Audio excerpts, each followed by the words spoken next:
What's up, guys and gals? Welcome back to the Nerd Castle. Now, you may be noticing that we're back at the login screen. That's because I accidentally overwrote my save. And so first I have to offer you all an apology. It was ill-advised, and I just made a mistake. I mean, I've been making a lot of those lately, I think. I think things have just been a little bit weird lately. And so unfortunately, I've been waiting for like a week to figure out how I wanted to deal with this. I thought about playing the same character back to the same point and making sure that I had all the same skills, and then just being like, look, I condensed the experience. This is a different character, but he's doing all the same stuff. But then I figured people would kind of want to see it along the way, and so I don't know. I'm disappointed with myself right now, but we're starting over. This is going to be our last run of Runers. We're going to do it on Wimpy because there's lots of other games to cover. There's all kinds of things going on, and so this one's got to be a winner. So I think in the case of this run through, I very much... I mean, the Ranger's kind of cool. I've been playing the Ranger a little bit on my own time, and I do like the Ranger's ability. Essentially, he fires a giant machine gun tunnel of arrows that do a lot of damage if you can get them all to hit, so he's great for DPSing down bosses. But I think I'm going to stay away from him for right now. Let's see. He's got Demon Blast. Honestly, I think our best bet for progression to get further than we've gone before would be to go with the Swamp Mummy and his block of bandages. Why he keeps him in a cube, I'm not really sure.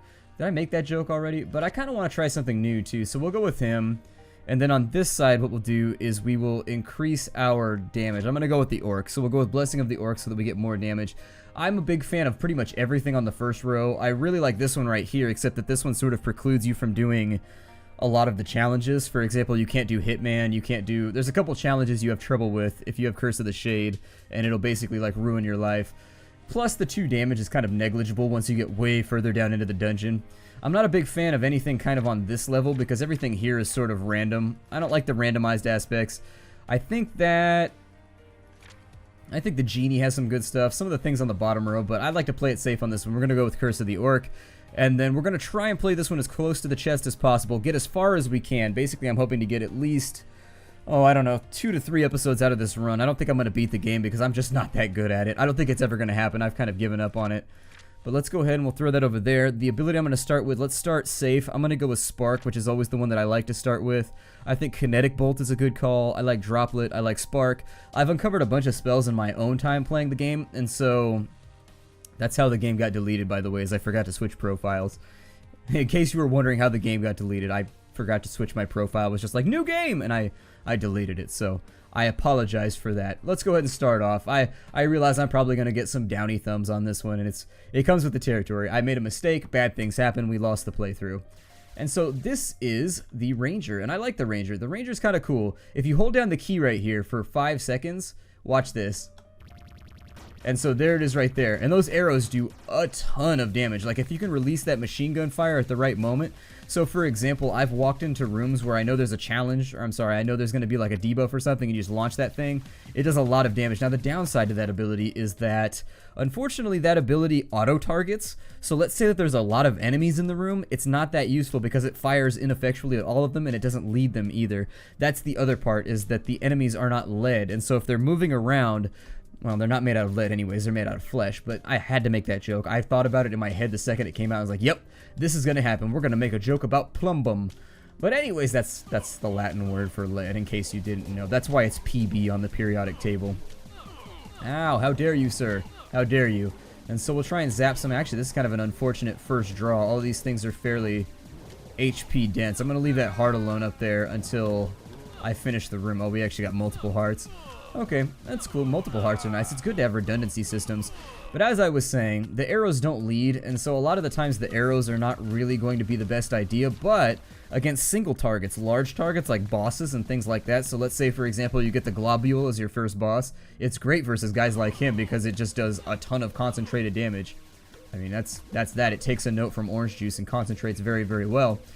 And so I think on this playthrough I've got a pretty good idea for the build that I'm going to run on this one. So let's actually use this in combat right now so you can see what it's like. And so there it goes. Each arrow does like I think 3 or 4 damage. It's pretty good. It's pretty decent. I didn't see what was bouncing around right there, but I think it was like 2.41. I don't know if it gets buffed as you go along. Oh good, we've got a combiner already. And I've realized I've been playing this game kind of ineffectively the entire time. You actually don't need combiners to make spells that you already have. And I realized that like the other night, and I was like, wow, I feel like an idiot. I've put this many episodes of this up without realizing that, but it's typical Splattercat fare, me playing the game wrong for at least half the series before I realized like certain mechanics even exist. That rat's just sitting there chewing through a rock. He's that bored, just sitting. I've been there, I understand. Just sitting around chewing through rocks. I'm a geologist, I know all about that. Ooh, had to dart through the middle of that rat pack right there. Tell Dino not to wait up on us. Dance around the box over here. Those beetles are actually being very aggressive. It might be because I'm too close to the walls. I think that's probably what they're trying to do with those mobs, that they're trying to discourage people from kiting around the walls. We've taken a little bit of damage, but there are a bunch of hearts left on there. I'm sorry, there's one heart left. We've got one extra heart left on the previous map. Let me zap him to death. And we're almost at... There we go. So we finished off. Let me destroy these rocks just in case there's anything good inside of them. I do have some plans for what I want to do with our build. So I'll probably try and get back to Delta Spreader, because I find Delta Spreader to just be an all-around really, really great attack. There's not a whole lot of downsides to Delta Spreader as far as I'm concerned. Surprise Assault. Okay, so this one we gotta dodge fireballs. I can't guarantee this is gonna go well, but your goal here is to be as close to the center as possible so that you have the maximum amount of reaction time. But they do like to kind of fire at you randomly, so you're gonna have to spread out eventually. Ah, did we make it? I don't think we made it. I'm not sure if I made it or not. We'll see. I got hit, definitely, but the timer was pretty low at the top. I'm going to go with... We've got... Holy Fire Zone is what I'm going to do. No, we didn't complete it. I've never actually beaten that one. I've never once beaten that one. I get to the last couple seconds, and there's just so many bolts around that it comes down to RNG a lot of the time. Like your positioning, it will actually, near the end of that challenge, it will give you things that are not dodgeable based on where you might be standing in the room. And so, basically, unless if you're near a wall, or if you're kind of leaning more to one side than the other and it decides to fire more heavily on you from the right than from the left, then you can get yourself into a situation where it's not actually dodgeable. So, be careful about that. I should probably also combine myself like a Mind Spike or something, just to help me out with DPS here, because Lightning Bolt is not known for its ability. While awesome looking and also kind of intimidating, Lightning Bolt is not known for its actual, like, killing power. It is not a spell that kills very quickly. It does a lot of damage, but not enough compared to like a lot of other things. So I definitely need like a secondary backup ability that I can spam at the enemy.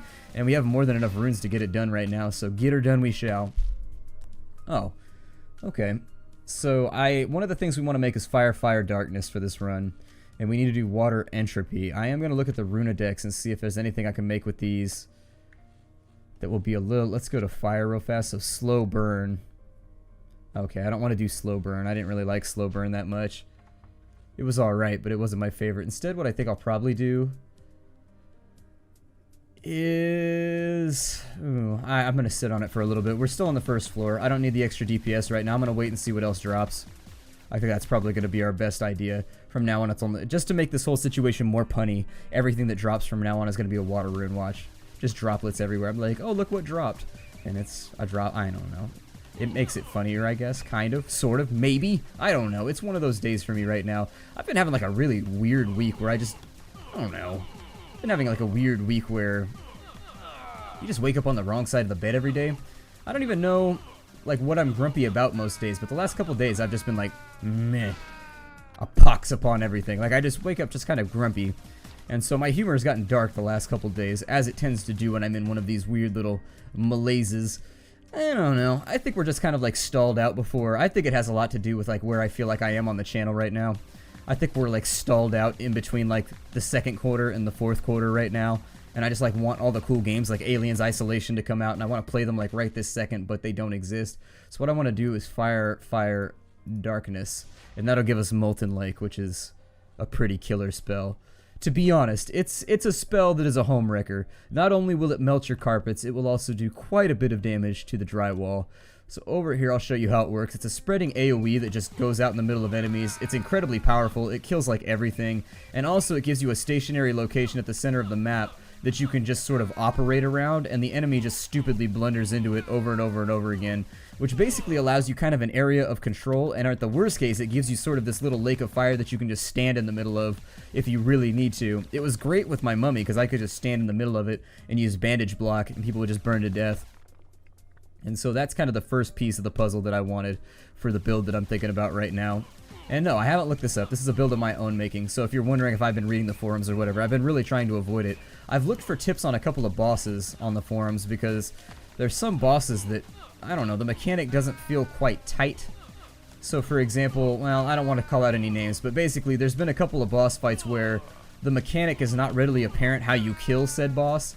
And when I posted on the forums about it, it was kind of a 50-50. Like, half the people were like, oh yeah, that's bugged, it doesn't work, and you just die and start over. And then half the people said that it worked fine, so I'm not really sure who to trust right now. But anyways, there are a couple bosses that I've run across that I've posted on the forums about and just been like, so what's up with the third phase of this boss? And people have sort of enlightened me because I just couldn't really figure it out myself. And since you don't necessarily, like, you don't consistently get the same boss over and over and over again too, and so that's the other problem, is that sometimes you just don't get the boss you need in order to practice the fight. It's it can be difficult to do progression in this game just because you can't get, like, the boss you need to practice, you know what I mean? So that boss remains a roadblock for you in future playthroughs. Alright, so now we've got entropy and water, so I need delta spreader from this one right here. So now we got delta spreader, that's good. I'm gonna buff that up a little bit. Delta spreader should be working for us right now. I'm not gonna be doing a whole lot of new rune combinations in this playthrough. Just so you know, I'm not going to be fiddling with a whole lot of new stuff. There are some spells that I like very, very much that I may give a chance, but we're on the earlier floors right now. I feel like we're doing reasonably well at keeping our heads down and kind of progressing through the dungeon, so let's go for +1 to entropy levels because we are going to be trying to run delta spreader for the remainder of the playthrough. The +10 HP is tempting, but I'm going to go with the rune levels. I'd like to be a little bit more offensive here because being able to DPS things down is always kind of important. And that means that we have that extra 1 level on any entropy spell that we make from here on out. And I haven't played around with entropy a whole lot. It's not my favorite rune. I'm not a giant entropy fan, and so I tend to just not use my entropy runes, even though I should be doing research with them. It's something about the purple. I don't know. No, it's just because all of the entropy spells have, like, random effects that aren't really predictable. Like, sometimes they do what you want, and sometimes they do not. They doth not. There we go. And I need to wipe them out really fast before they respawn on me.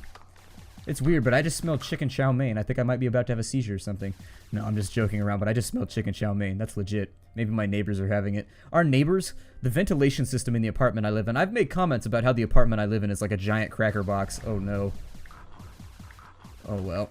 We'll get up close and personal with these werewolves. Their ability is very, very tiresome and very, very troublesome.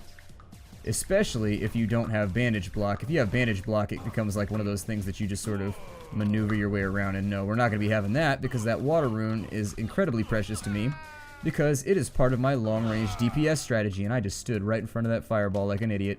Oh well, we got another shock rune. So we will replace that with a lightning shock right there. Okay, we'll throw that in the storage slot. Water rune is going to be dedicated to delta spreader, getting the damage up and making it as powerful as possible. As we get entropy runes, we'll throw that in there as well. From now on, chain lightning is going to be getting every single lightning rune that we come across too, trying to get its damage and its damage loss both increased and decreased respectively. I think. Did I say that in the right order? I don't know. But anyways, when you use entropy runes on delta spreader, it makes it spread out into more projectiles, and when you use water runes, it makes them more powerful. And so since it's subdividing the damage, you want to make sure that you're dealing as much damage as possible so that each projectile that's shotgunning out does a lot. What is this? Living statues. Oh, this one's easy. Okay.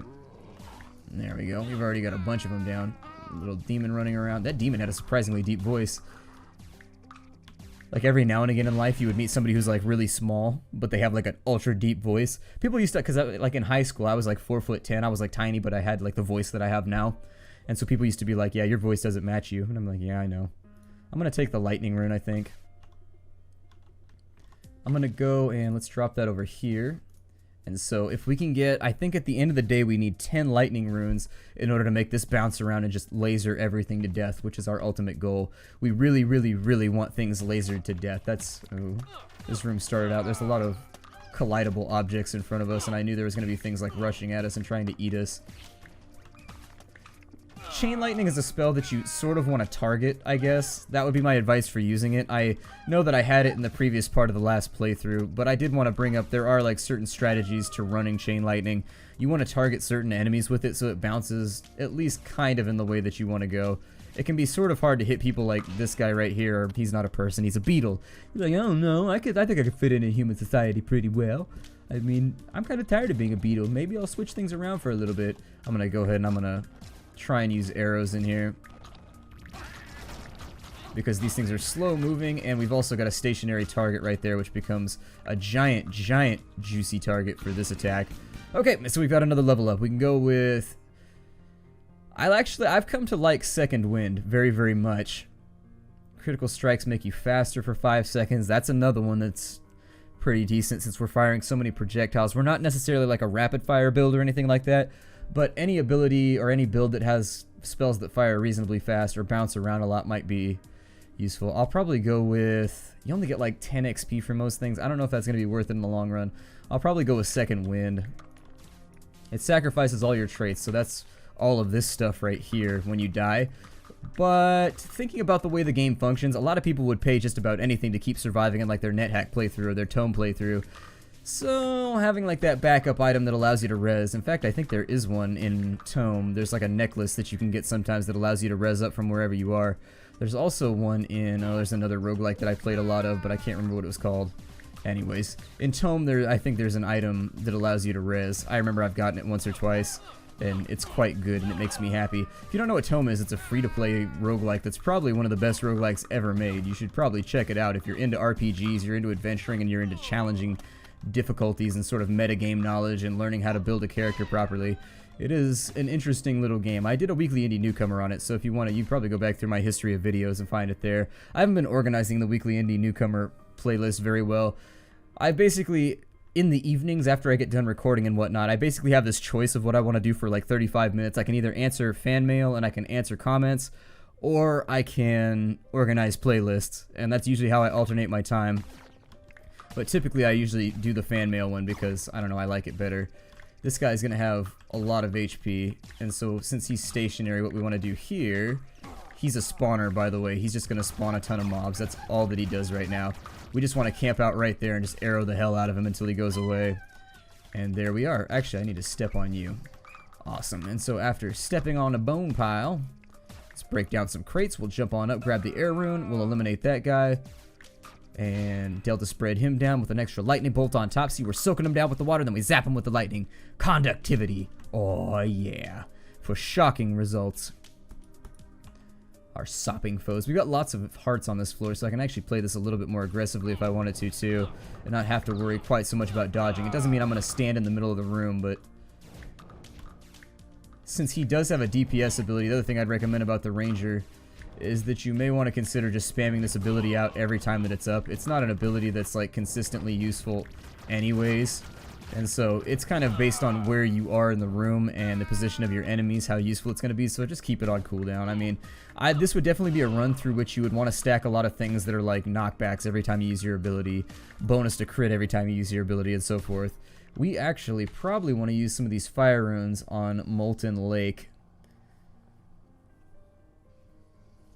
Let's see. I don't know what max does at the bottom, because you got max size and you've got max like enemies it can damage at a time, maybe? I'm not really sure. Either way, let's go ahead and beef that up. If we can make it much larger, I don't think it's gonna like hurt us at all. And so there we go. With some of our combiners here, let's play around with some of the air combinations that I've never done before. So we've got pusher, we've got air and fire, which would actually seem like it'd be pretty good because fire needs air in order to breathe properly. We've got air and earth, which don't seem like they would go together very well, but let's see what happens here.